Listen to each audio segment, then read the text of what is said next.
جتنے بھی انبیاء گزرے ہیں قرآن مجید میں ان کا خلیفہ جو ہے وہ اللہ کی مرضی سے چنا جاتا ہے، اس کے بارے میں آپ کا کیا موقف ہے؟ اس کا میں جواب دوں گا تو پلانٹ ارتھ سے باہر جائے گا چھکا ماریں۔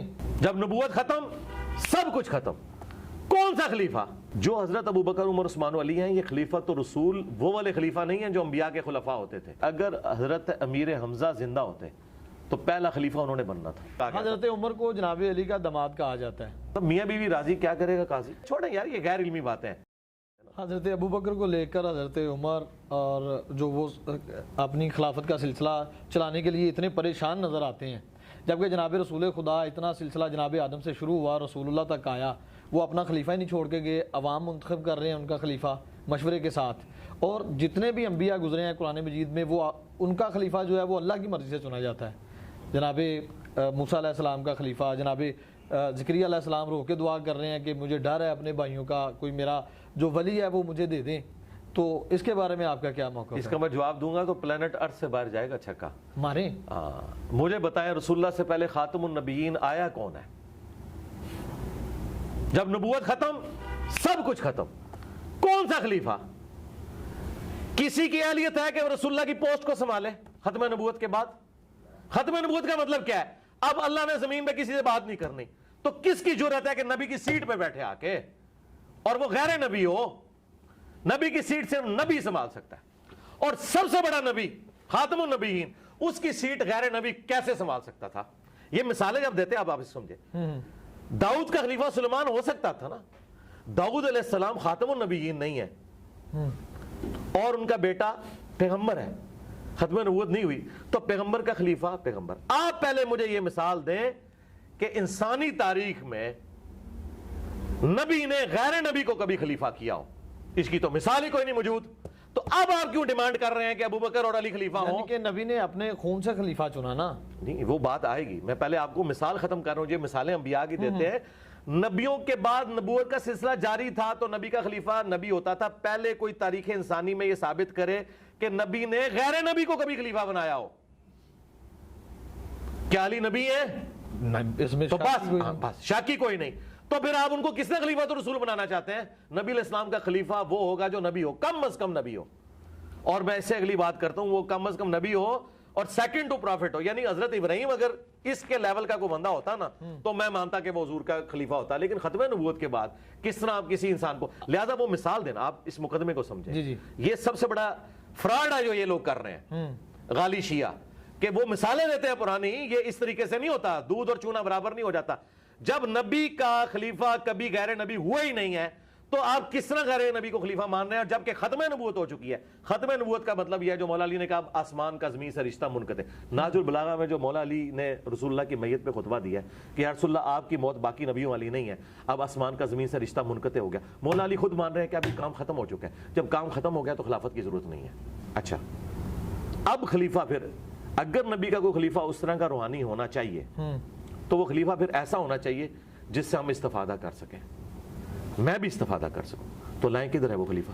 علم میں جناب امیر کا، جناب امیر کے سامنے موجود نہیں نا، علم میں جناب شجاعت میں، میری بات سنیں، بہادری میں، جنگ میں، آپ جتنے بھی اصحاب سرکار یہ ساری باتیں آپ کی درست تھیں نبی علیہ السلام کی وفات کے وقت۔ میں آج پوچھ رہا ہوں کہ بین نبی علیہ السلام کے خلیفہ سے ملنا ہے، کدھر ہے وہ؟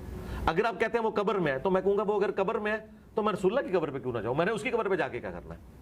تو جو بخاری میں حدیث ہے، نہیں وہ بعد میں آگا، پہلے آپ ڈاکٹرن کلیئر کرتے جائیں کہ مجھے تو اس خلیفہ کا فائدہ ہے کہ جو مجھے کہے کہ میں حضور کا ساتھی ہوں، یہ حضور سے میں نے سنا ہے تو یہ لو علی، یہ نوٹس بنا لو۔ مجھے اس طرح بھی بتانے والے 1300 سال پہلے قبروں میں جا چکے، اس کا مطلب ہے نبی کا کوئی خلیفہ نہیں ہے۔ لیکن میں آپ کو بتاتا ہوں نبی کا خلیفہ آج بھی موجود ہے، قرآن، یہ قیامت تک نہیں ختم ہوگا۔ تو نبی علیہ السلام کا خلیفہ ہے قرآن۔ جو حضرت ابوبکر عمر عثمان و علی ہیں، یہ خلیفۃ الرسول وہ والے خلیفہ نہیں ہیں جو انبیاء کے خلفاء ہوتے تھے، یہ خلیفۃ الرسول ہیں صحابہ کے اجماع کے ساتھ آپ کے نظام حکومت کو بعد میں چلانے کے لیے۔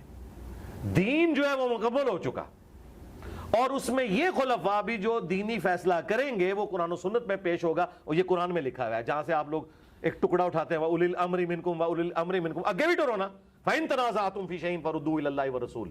اولو الامر کہتے ہیں نا مولا علی کو، اولو الامر کہتے ہیں سنی ابو بکر کو، تو آگے کیوں آیا ہے کہ جب جھگڑا ہو جائے تو اللہ رسول سے فیصلہ کرواؤ؟ اس کا مطلب ہے کہ اولو الامر اس قابل نہیں ہے کہ وہ اللہ رسول کا سکسیسر ہو سکے اس اعتبار سے کہ وہ 100% کریکٹ ہو.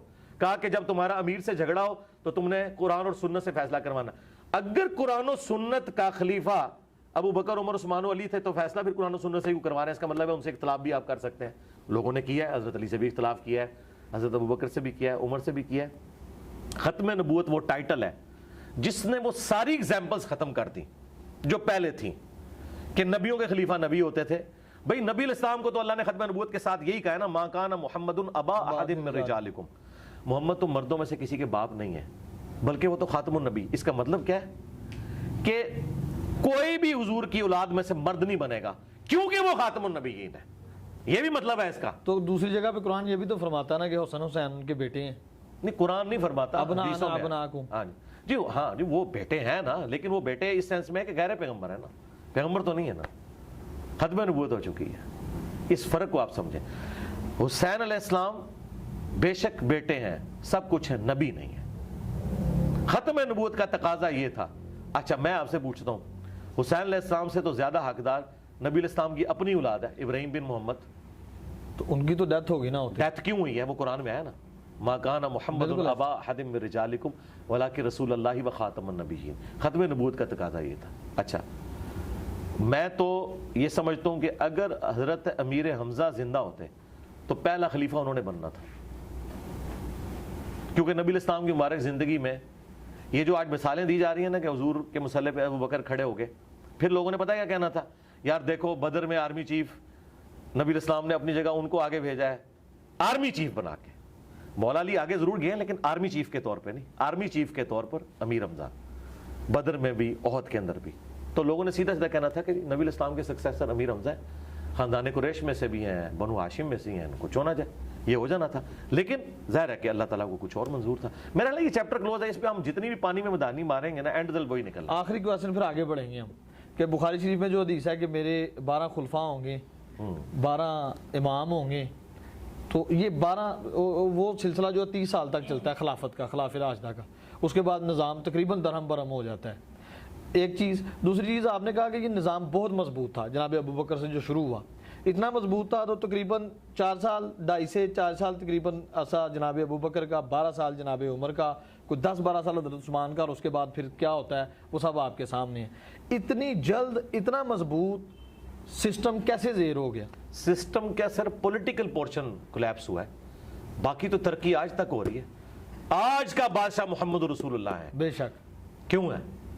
پولیٹیکل گورنمنٹ کی وجہ سے نہیں, دلوں پہ راج کر رہے ہیں, انقلاب آ گیا.